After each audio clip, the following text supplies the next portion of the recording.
al grupo de conversación sobre neuroeducación que está organizando la Facultad de Educación de la Universidad Cooperativa de Colombia. Estamos muy complacidos pues con su presencia.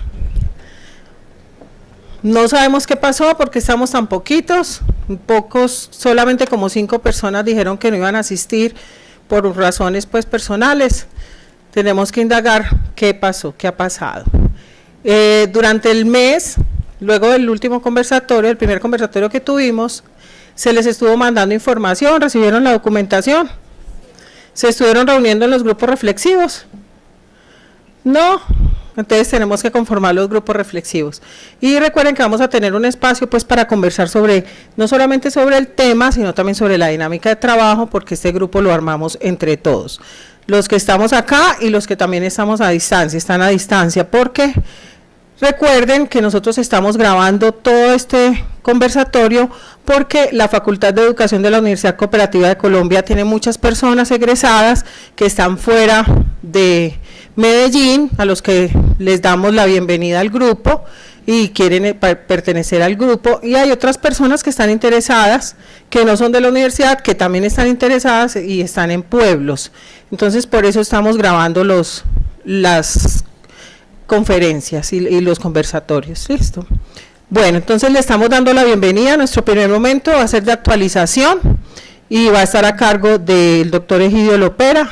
Tenemos un segundo momento que es la discusión en grupos sobre el tema del texto que estuvimos compartiendo durante el mes, y ya un tercer momento donde vamos a estar haciendo acuerdos, mirando la mejor dinámica de trabajo.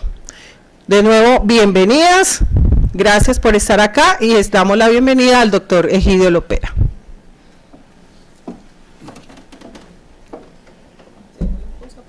Sí.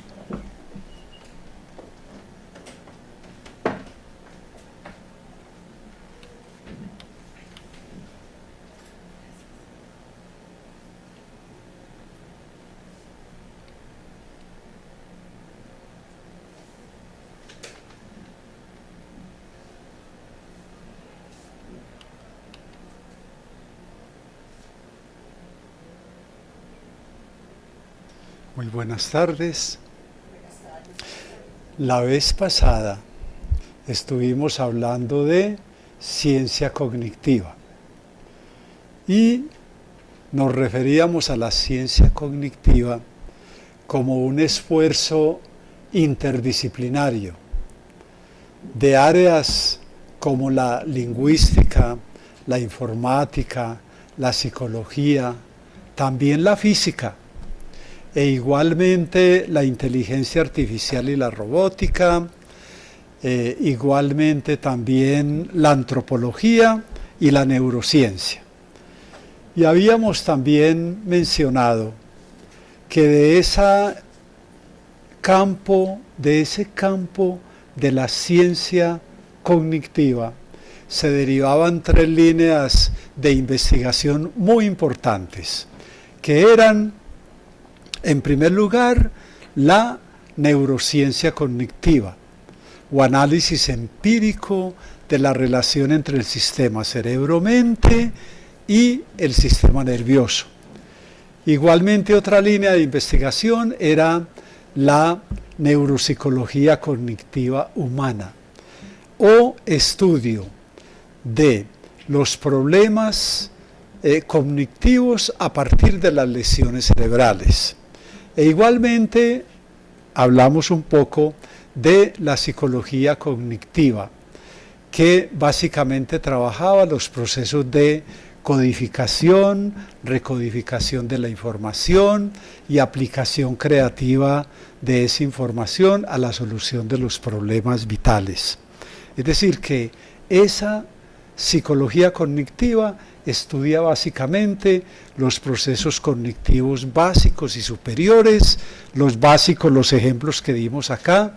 Los procesos cognitivos superiores todavía no los hemos estudiado, que son básicamente la toma de decisiones, la solución de problemas, el pensamiento crítico y creativo y la forma de evolución intelectual en el caso de ustedes, que ya sería la metacognición. la supervivencia de esas líneas de investigación, derivadas de ese paradigma de la ciencia cognitiva, depende de un doble engarce, del engarce neurológico, que es el principio de plausibilidad biológica, y del engarce social, es decir, el principio de plausibilidad cultural, lo cual nos posibilita que explicar la mente como un producto emergente en un contexto social y cultural específico. También habíamos hablado la vez pasada de unas conclusiones importantes derivadas de esas 3 líneas de investigación. Y es que si nosotros lográbamos con sindéresis crítica una síntesis de esas disciplinas, podríamos pensar una nueva forma de enfocar la relación cerebro-mente en el contexto escolar, lo cual nos va a posibilitar, digamos, formar a los niños y a las niñas en la construcción de conocimientos, en valores ciudadanos, y también en un aprendizaje dinamizador de su proyecto de vida. Y cuando tenemos en cuenta esta consideración, surgen 2 disciplinas muy importantes para nosotros, como educadores y como pedagogos, que es la psicología educativa, que profundiza en el aprender a aprender, y la neuroeducación, que tiene como propósito la inclusión psicopedagógica de los niños con diversidad funcional, los niños que tienen, supongamos, deficiencia de atención, hiperactividad, los niños con trastornos del desarrollo, etc. Bueno, hasta ahí habíamos llegado. Se fue como un breve repaso. Bueno, entonces hoy recuerden esta gráfica, que es importante. Lástima que no tienen las escarapelas, pero bueno, vamos a hacer un breve ejercicio. Permítanme, yo veo cómo se está viendo esta gráfica. Bueno, hagámoslo más adelante mejor. Entonces, permítanme, bueno, todo esto lo habíamos visto la vez pasada. A esta gráfica volveremos más adelante. Permítanme, yo me ubico. Bueno, miren, ustedes pueden creer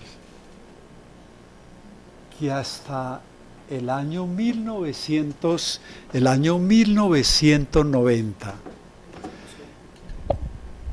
gracias, y luego durante la primera década de este milenio y hasta el 2015, la neurociencia ha avanzado, oigan bien, lo que avanzó durante casi 2000 años. Es decir, a través de la ayuda de la física, la neurociencia ha logrado clarificar lo que es todo el sistema cerebro-mente y ha adquirido, digamos, dimensiones inéditas, porque ha cuestionado una serie de certezas absolutas que se creían inamovibles. Por ejemplo, antes del 1990 nadie hablaba de neurogénesis. ¿Qué es la neurogénesis?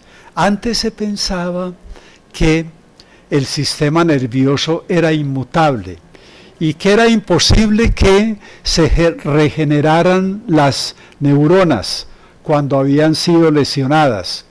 Hoy día hay datos muy concluyentes de que es posible en los adultos la regeneración de neuronas, sobre todo a nivel del bulbo olfatorio y sobre todo a nivel del hipocampo. Esta última estructura muy relacionada entonces con los procesos de aprendizaje y con la memoria. Otro dato interesante es la autodestrucción neuronal. Por ejemplo, hasta el año 2000, únicamente se descubrió que ante un desabastecimiento nutricional, los tejidos corporales destruían masa muscular para poder mantener la homeostasis. Y actualmente hay 2 científicos de la Universidad de California, sobre todo Brannan, que confirma el autocanibalismo neuronal en el cerebro, tanto de las mujeres como de los hombres que se someten a ayunos intensos y a dietas intensas. Ese dato es importante, que ustedes puedan pensar en que las dietas deben hacerse, pero con moderación. Ese es un dato pues bien importante. Bueno, igualmente hay otros descubrimientos. Se afirmaba la inviolabilidad de la barrera hematoencefálica, es decir, se afirmaba que tanto el cerebro como la médula espinal estaban protegidas por microorganismos patógenos, estaban completamente blindados. Pues hoy día hay unas investigaciones, y miro acá para decirles el investigador Rosten y Pasadanias, ¿sí?, que han encontrado que entre el 20 y el 30% de la población con virus, con el virus H1, puede sufrir en el cerebro o en su corteza cerebral algunos problemas, digamos, denominados como demencias, trastornos motores o cognitivos. De modo que esa barrera parece que sí es atravesada, sobre todo por este virus. Bueno, igualmente las investigaciones de las neurociencias actuales contradicen otros mitos. Por ejemplo, la inactividad de la corteza asociativa. Miren, aguarden, les muestro de pronto alguna de estas gráficas anteriores y volvería acá para mostrarles qué es eso de la corteza asociativa. Aquí debe haber otra mejor.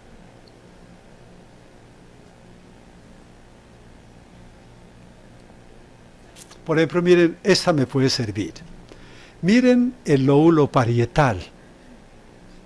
Alcanzan a mirarlo ahí. Bueno, en el lóbulo parietal hay una serie de sensaciones táctiles que activan las neuronas, ¿sí?, de esa corteza. Es decir, hay partes de la corteza que nos permiten a nosotros, digamos, decodificar la información sensorial.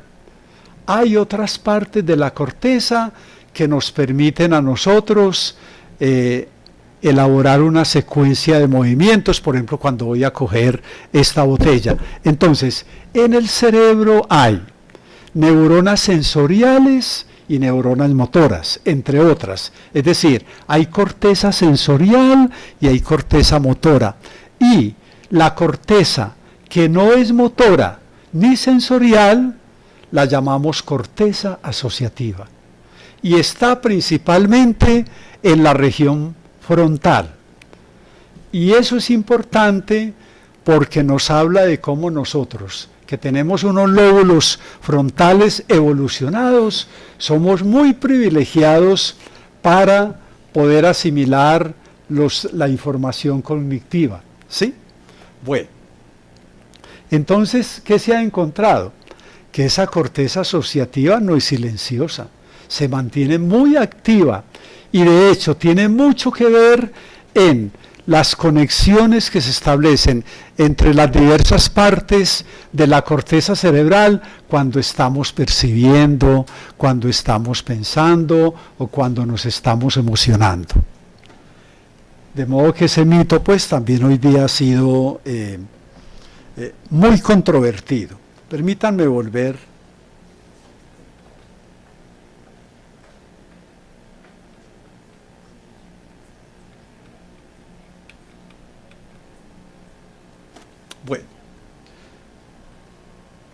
Muy bien. Entonces estábamos hablando de otra cosa bien interesante, y es que otro mito es relacionado con la subutilización de un rico potencial de neuronas a nivel del cerebro, es decir, la subutilización del cerebro.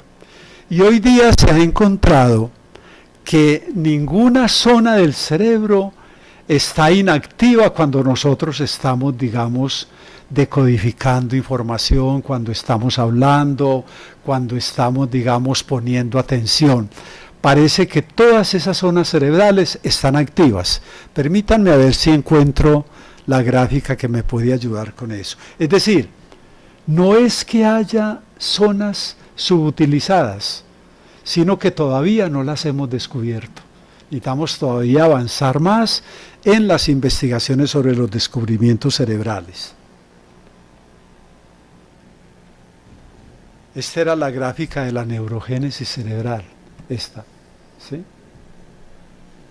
¿Cómo? Miren a lo que nos lleva esto. Y aquí aprovecho también para darles otro datico que se me viene en este momento a mi mente.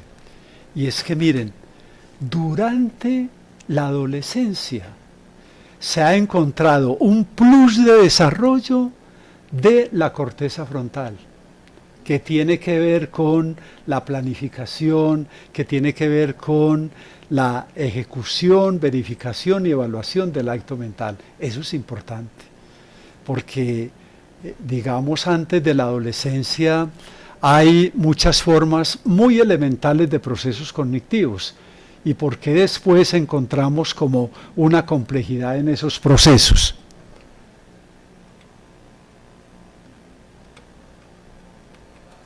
Permítanme.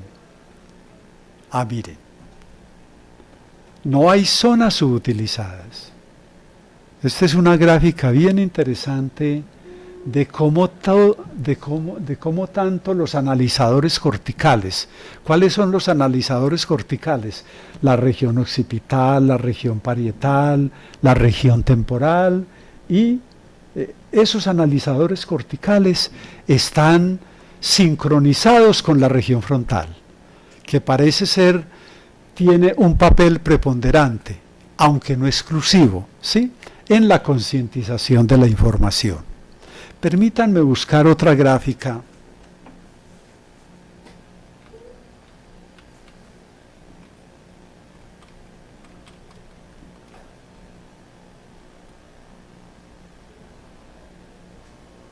Bueno, volvamos acá entonces. Bueno, entonces no hay zonas silenciosas en el cerebro, estamos más bien en vía de descubrirlas. Bueno, otra cosa bien interesante es la siguiente: la dicotomía del funcionamiento hemisférico.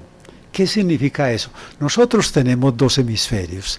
Tenemos un hemisferio cerebral derecho que controla todos los movimientos del hemicuerpo izquierdo, y un hemisferio cerebral izquierdo, ¿sí?, que controla los hemicuerpos, que controla los movimientos y la sensación del hemicuerpo derecho. Bueno, entonces, antes había un mito, y es que había unas personas con una dominancia cerebral izquierda y había otras personas con una dominancia cerebral derecha.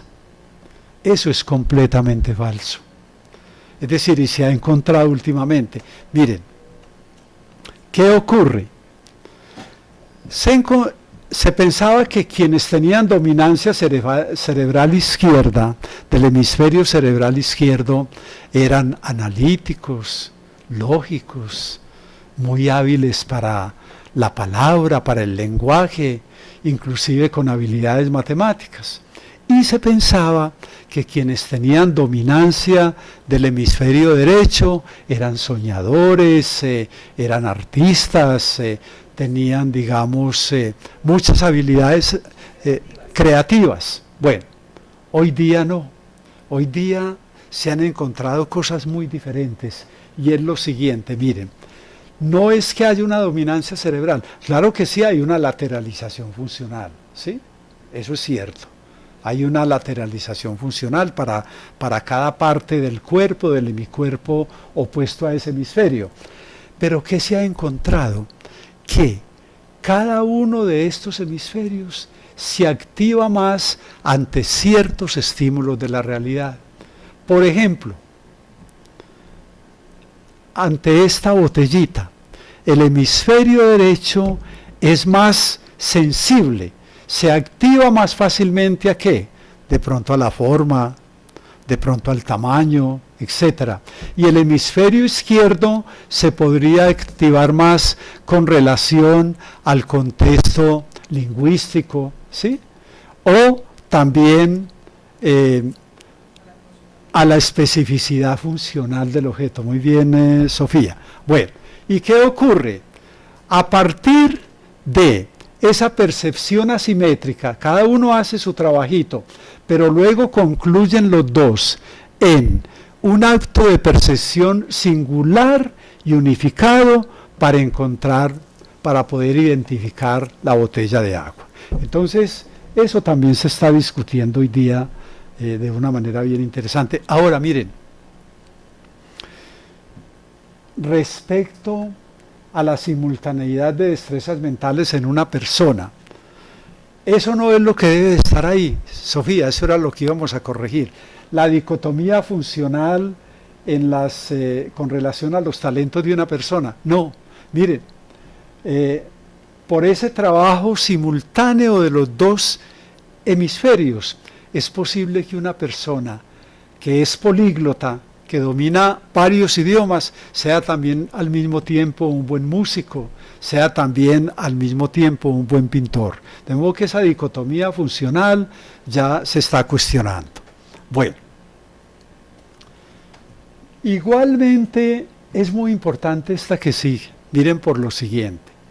Los efectos diferenciales de la relajación a causa de la ampliación de ondas alfa. A ver, vamos a ver cómo logro explicarles esa parte. Mire,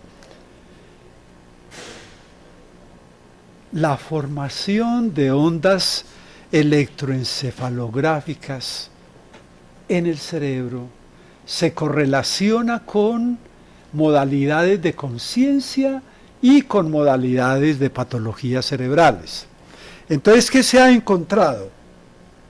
Que las ondas alfa, ¿sí? Bueno, tenemos ondas alfa, que son las de la relajación, tenemos ondas beta, ¿sí? Que son ondas, es decir, son biorritmos cerebrales, de los cuales hablan algunos autores. Tenemos ondas beta, que son las que posibilitan, digamos, la concentración, tenemos ondas teta, ¿sí? Que son, digamos, aquellas que caracterizan estados de frustración, de desencanto, y tenemos ondas delta, que son las del sueño.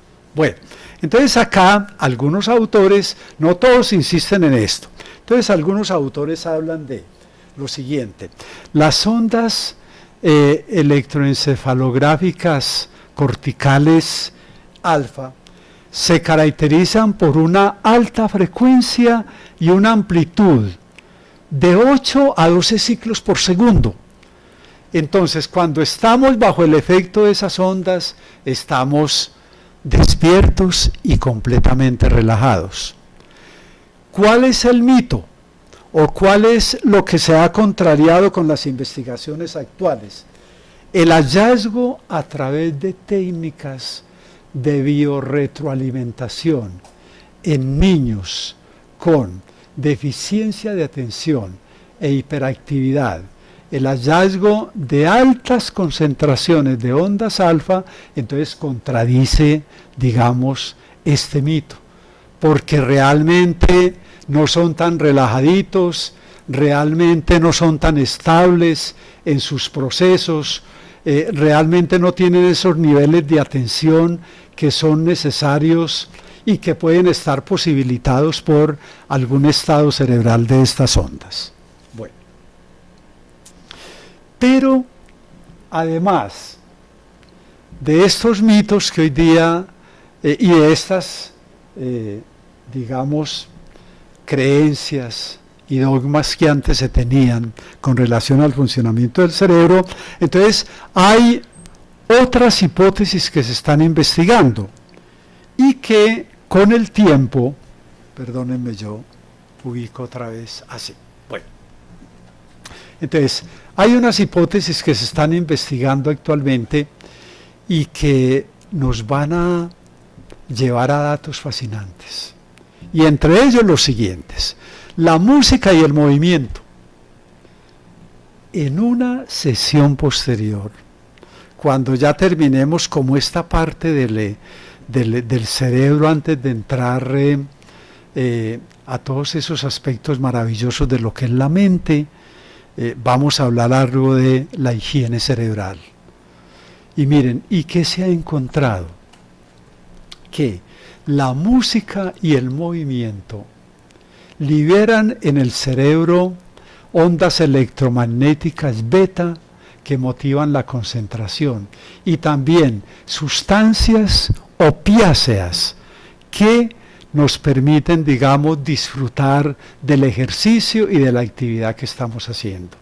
De modo que este descubrimiento es bien interesante en ese sentido.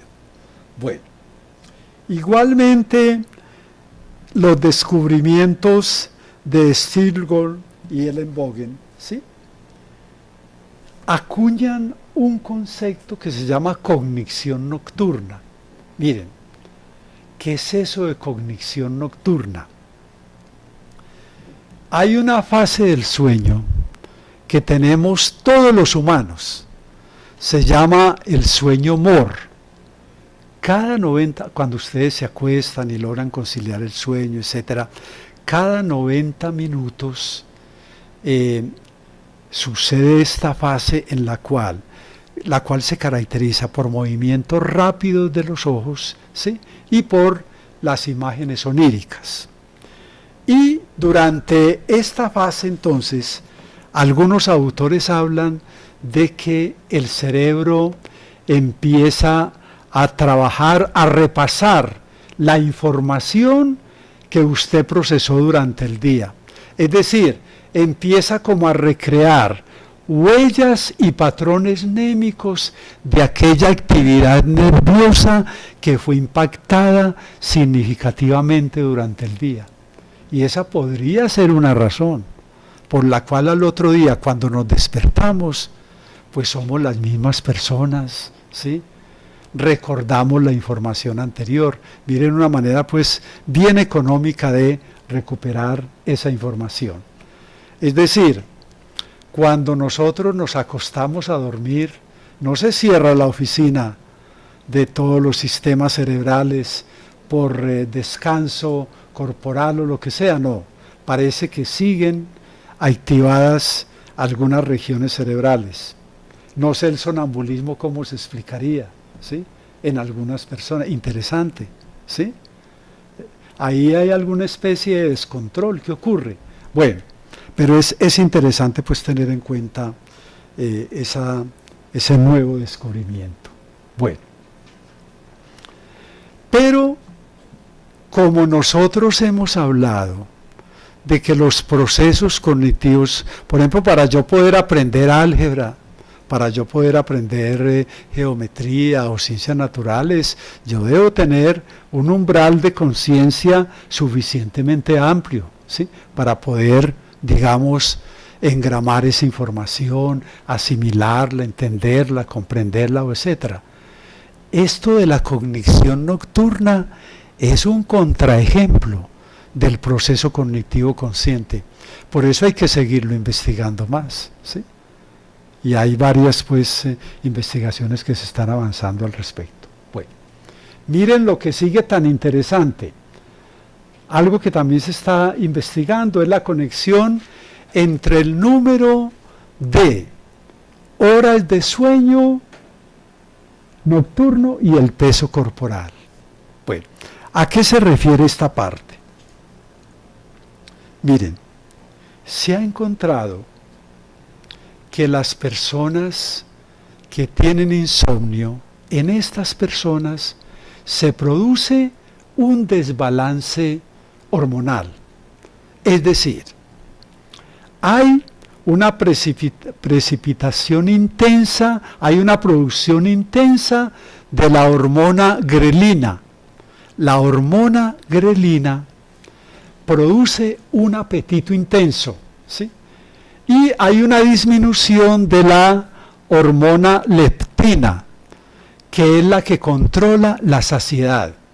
Entonces, ese desbalance hace que estas personas, digamos, generen un apetito intenso y tengan ganancia de peso. Pero otra cosa también muy interesante es que el insomnio, por X o Y razón, algún día veremos qué causas lo pueden producir, aumenta el nivel de cortisol en la sangre, ¿sí?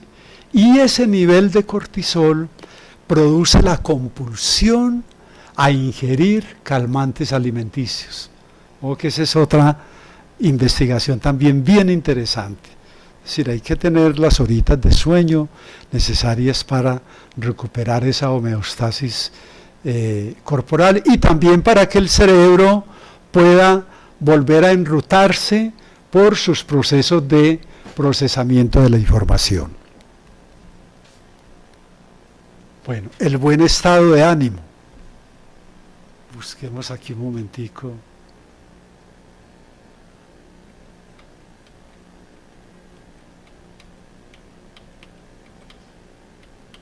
¿Dónde estará? Sí, acuérdate. Es el de... Sí, pero yo lo vi hace poquito, el de la Tigres.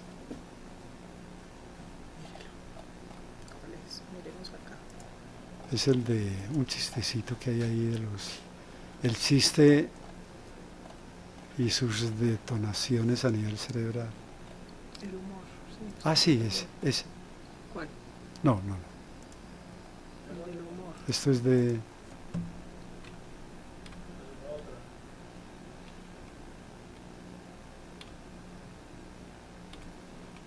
Pero ese es el de... Sí, Ese es el de Ramón. nos pasamos para el de el doctor Ramón. Bueno, aquí vamos ya Tigres. Ah, no. Es que está más atrás o más adelante. Es que parece que... Se nos perdió, ¿ok? Sí. Muy grave. ¿Quién me está diciendo que... ¿Cómo? que se pasó para otro? Entonces, ¿quién me está diciendo? Ve, ¿y dónde está la...? Arriba, sí. Ah, sí, ahí vamos. Este es primero. Ah, sí, porque se lo cambiamos. Ahí vamos acá. llegando, sí. Si quiero lo miramos acá. No, míralo acá, yo creo que ya llega. Aquí, este. Bueno. Ah, ¿me lo apagaste? No. Ah, bueno. Bueno, muy bien. Miren, hablábamos del estado de ánimo, ¿sí? Entonces, se ha encontrado como el buen humor de la persona, no solamente, oigan bien, incrementa las defensas del sistema inmunitario, sino que también, como les decía, reduce esos niveles nocivos de cortisol en la sangre. Bueno, esta es una manera, digamos, de mirar cómo los chistes tienen alguna relación funcional con el cerebro. La corteza prefrontal, ¿sí? Cómo la corteza somatomotora tiene que ver también, digamos, con todas las expresiones del esquema corporal ante un chiste. Bueno, y cómo en esa parte de la corteza temporal superior se comprenden las incongruencias, digamos, que hacen, digamos, que el chiste sea interesante. Bueno, volvamos a la parte donde estábamos.